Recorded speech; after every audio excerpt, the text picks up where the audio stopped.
Assalamualaikum warahmatullahi wabarakatuh. Bismillah, alhamdulillah, wassalamu ala rasulillah wa ala alihi wa sahbihi wa mawala amma ba'du. Para pemirsa, para mahasiswa dan jamaah semua yang dimuliakan Allah, pada kesempatan ini, di video ini kita akan membahas tentang ibadah. Semoga bermanfaat dan khususnya bagi para mahasiswa yang sedang mengikuti kuliah. Tema kita kali ini akan membahas tentang ibadah. Dan khusus bagi para mahasiswa nanti dibuat resumnya. Apa yang disebut dengan ibadah? Kita akan bahas sistematika pembahasan ibadah. Kalau minggu kemarin kita sudah membahas tentang ma'rifat. Jadi sebelum ibadah kita ma'rifat dulu kepada Allah. Nah sekarang kita akan membahas setelah ma'rifat kita harus ibadah. Pertama kita akan bahas apa itu ibadah. Yang kedua pembagian ibadah. Kenapa kita akan membahas ibadah? Karena memang Allah Subhanahu wa Ta'ala menciptakan manusia, salah satu tujuannya supaya beribadah. Sebagaimana firman Allah, "Wa ma khalaqtul jinna wal insa illa liya'budun." Dan tidak aku ciptakan jin dan manusia kecuali untuk beribadah kepada Allah. Apa itu yang disebut dengan ibadah? Ibadah adalah proses pengabdian seorang hamba kepada zat yang disembah, yaitu Allah. Itu disebut dengan ibadah. Jadi ibadah itu proses pengabdian diri seorang hamba kepada zat yang disembah, yaitu Allah Subhanahu wa Ta'ala. Itulah yang disebut dengan ibadah. Nah kalau konsepnya berbicara tentang proses pengabdian, berarti pengabdian makhluk Allah itu berbeda-beda. Makanya ibadahnya malaikat dengan ibadahnya manusia itu berbeda. Kalau manusia ibadahnya ada sholat, ada puasa, ada zakat. Kalau malaikat beda lagi. Ibadahnya ya proses pengabdiannya sesuai dengan tupoksi, sesuai dengan tugasnya. Malaikat Jibril ya ibadahnya menyampaikan wahyu. Malaikat Israel ya ibadahnya mencabut nyawa. Malaikat Munkar Nakir ya ibadahnya menanyai manusia dalam kubur. Itu ibadah proses pengabdian kepada zat yang disembahnya, yaitu Allah.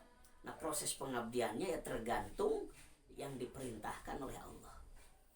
Nah kita sekarang tidak akan membahas ibadah malaikat, tapi yang akan dibahas adalah ibadah manusia, karena kitanya adalah manusia. Nah berbicara ibadah manusia, kita akan bahas pembagiannya.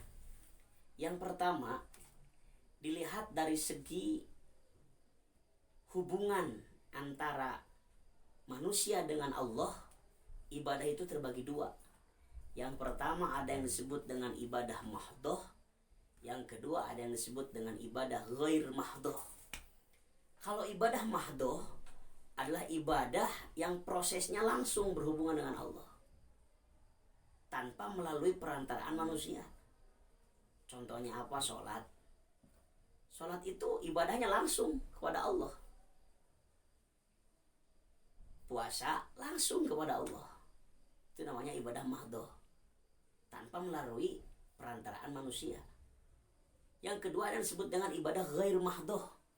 Ibadah ghair mahdoh itu ibadah yang memang tujuannya kepada Allah, tetapi proses pelaksanaannya melalui perantaraan manusia. Contohnya zakat, sedekah. Zakat, sedekah itu untuk ibadah kepada Allah. Semuanya ibadah itu karena Allah. Tetapi zakatnya ketika kita mengeluarkan zakat tidak diberikan kepada Allah langsung, tapi diberikan kepada mustahik. Di mana memberikan zakat kepada mustahik adalah sebuah bentuk pengabdian kepada Allah, karena Allah memerintahkan zakat.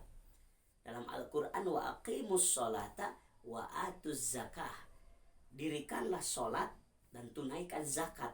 Kalau sholatnya ibadah mahdoh langsung kepada Allah, tetapi zakatnya ghair mahdoh, karena walaupun kita beribadah zakat tujuannya untuk Allah, tetapi diberikannya melalui perantaraan manusia, yaitu mustahik zakat, seperti fakir, miskin, ibnu sabil, sabilillah, dan yang lainnya. Yang kedua, pembagian ibadah dilihat dari segi proses pelaksanaannya. Yang pertama ada yang disebut dengan ibadah ritual. Yang kedua ada yang disebut dengan ibadah sosial. Ibadah ritual adalah ibadah yang proses pelaksanaannya melalui ritual-ritual khusus yang tercantum dalam hukum-hukum fikih, yang tercantum dalam hukum-hukum syariat. Seperti ritual sholat. Sholat itu harus seperti itu. Tidak boleh berbeda sholat. Karena sudah dicontohkan oleh Nabi. Kata Nabi, "Shollu kama ra'aitumuni usolli." Sholatlah kalian sebagaimana kalian melihat aku sholat. Berarti ritual ibadah sholat tidak boleh berbeda dengan yang sudah dicontohkan oleh Nabi. Ketika Nabi sholatnya pakai bahasa Arab, ya kita pun orang Indonesia sholatnya pakai bahasa Arab. Makanya nggak sah kalau sholat pakai bahasa Indonesia, apalagi bahasa Sunda, dengan alasan kearifan lokal. Tidak sah. Kenapa? Karena yang dicontohkan oleh Nabi seperti itu sholatnya, ruku sujudnya seperti itu. Makanya ritual itu namanya. Kalau ritual harus sama seperti yang memberi contoh. Siapa yang beri contoh? Nabi. Itulah yang disebut Nabi sebagai uswah. Nabi itu hadir ke dunia sebagai uswah. Di antaranya uswah fil ibadah. Contoh dalam masalah ibadah. Model peraga produk-produk Allah tentang ibadah ya Rasulullah, Nabi Muhammad. Makanya ibadah kita ritualnya harus mencontoh Nabi Muhammad. Ibadah haji coba. Itu ibadah ritual. Seperti tawaf, mengelilingi Ka'bah. Kan kalau kita belum paham, buat apa kita megang? Karena itu namanya ibadah ritual. Dulu para rasul, para nabi ibadah tawafnya seperti itu. Makanya kita pun mencontoh tawaf mengelilingi Ka'bah 7 putaran. Sa'i, lari-lari dari bukit Safa dan Marwah. Itu ibadah ritual. Dimana kalau ibadah ritual, proses pelaksanaannya harus sama dengan yang memberi contohnya, itu nabi dan rasul. Yang kedua ada yang disebut dengan ibadah sosial. Nah, kalau ibadah sosial adalah ibadah yang proses pelaksanaannya adalah untuk kemaslahatan umat, kemaslahatan masyarakat. Seperti kita bersih-bersih, kerja bakti, itu ibadah sosial. Jangan disangka bukan ibadah. Membersihkan selokan, membersihkan tempat yang sudah kebanjiran, membantu korban bencana alam. Itu kan ritualnya tidak mesti persis seperti yang dilakukan. Tidak mesti persis seperti apa gitu, enggak. Yang penting konsepnya kemaslahatan umat kalau ibadah sosial. Kalau ibadah sosial ritualnya enggak mesti sama. Loh, kalau di sini bersih-bersihnya pakai sapu lidi, di desa yang lain bersih-bersihnya pakai sapu tabo, ya enggak apa-apa. Karena ritualnya enggak mesti sama, karena ini bukan ibadah ritual, ibadah sosial.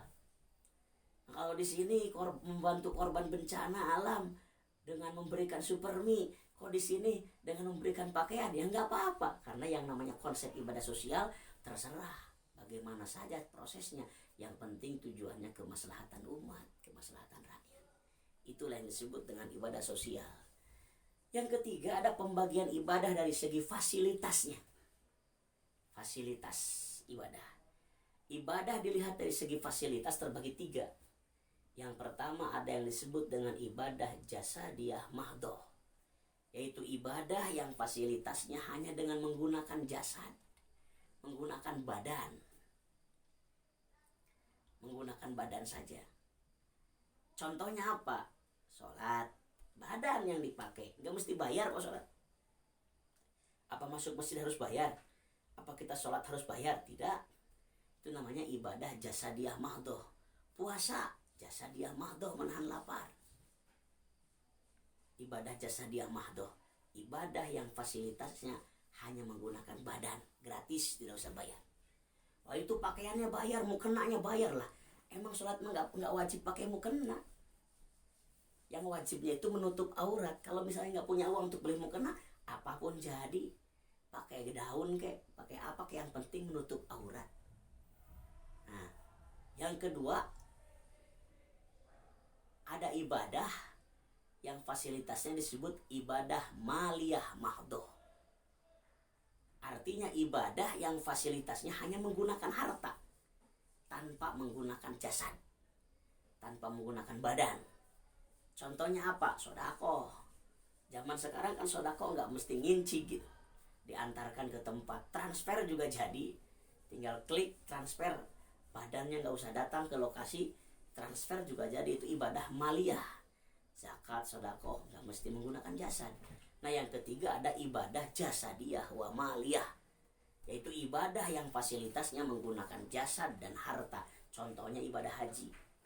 Kalau ibadah haji itu ya ke Mekah harus menggunakan harta, ongkos, jasad juga harus kuat fisik, karena ibadah haji memerlukan fisik yang kuat seperti tawaf, sa'i, jumroh, wukuf, sih menggunakan badan.